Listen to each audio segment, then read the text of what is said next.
Hello everyone, I'm making the big announcement now that finally our crowdfunding campaign is coming. Next Tuesday, the 8th of November, we are launching live at midday. UK time.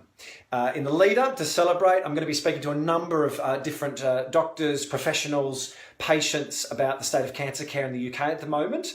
And next Tuesday night, 7:30 p.m, we're going to be having a special Facebook Live event, which is basically a broadcasted event of us chatting about the film with some special guests and whatnot to celebrate the launch of the campaign.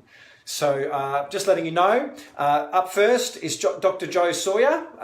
Some of you may have seen him before, and he's going to be talking about cannabis treatment in the UK. So stay tuned.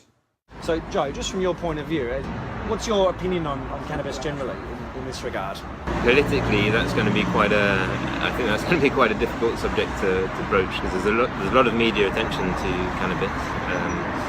And its effects potentially on psychological illness. I guess you could associate crime with it, things like that. Right. And politically, it's potentially problematic. It's a bit of a taboo area to go into. And then when you juxtapose that with the medical profession, who are seen to be, ordinarily we would be very anti kind of illicit drugs, etc., etc. Yeah. If you juxtapose something that has traditionally been seen as an illicit drug with negative effects, with the medical profession who are against all of those kind of things and all to do with health, well-being and curing disease, and you see there's a massive dichotomy. And that the amount of friction that would cause. Really? I think so. I would be very conscious about how the media would portray that. Right. Because in certain outlets of the media, cannabis is very negatively portrayed. But within the health service, there's been lots of things about how it's been. There's lots of work published by David Nutt, who kind of suggests that cannabis is far less dangerous than alcohol, for example. Right. So you will find people within the medical establishment that are very comfortable with things like that and exploring it as an option. But how that juxtaposition would be viewed through media outlets, the medical services as a whole, and the general public, I think it's be difficult. It's a big barrier, as you say.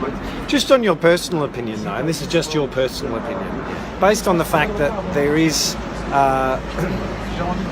evidence that suggests, based on the testing, and I'm not condoning the testing on animals, but there is testing that's been done on animals that show that it has cancer prevention and cancer treatment qualities in animals. Do you think based on that it's something that logically you'd think, well, why don't we try it on humans? Is that... Yeah, well, the nature of science, the purpose of science, what's at its core is to investigate and understand the unknown. To investigate and understand the unknown? Yeah. So in that regard, it makes sense to try it. I just think it's interesting that those sorts of barriers would prevent something that might have potential. Yeah. I mean, say you have a pot of gold or whatever, a pot of money. Yep. It's about how you divvy up those resources. Yeah. And at the moment you have leads of research which are showing positive outcomes. So therefore you use that pot of money and you perhaps signal it in that direction. It's not just a case of, this might work, this might work, this might work. Let's try that. Yeah. Control trial, otherwise years to do and months and huge amounts of money.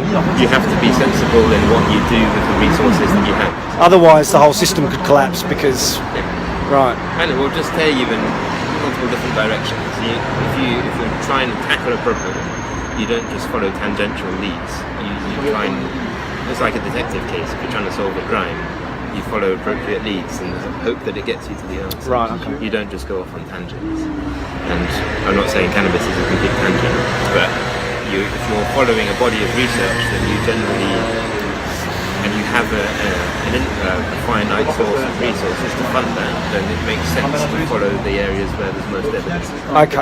Okay. Thanks, Joe. More soon. Thanks everyone for watching. More to come this week. We've got a fantastic oncologist, Tim Benapal, and another wonderful speaker, Carol Sikora, who absolutely don't want to miss during the week. Then we're going to hear from Jessica Richards and Robin Daly and Rob Verkerk, as well as a brilliant lady up in Scotland and a few others. So stay tuned, everyone. Thank you again for all the support. This conversation is cracking along and we're really excited. So speak to you soon.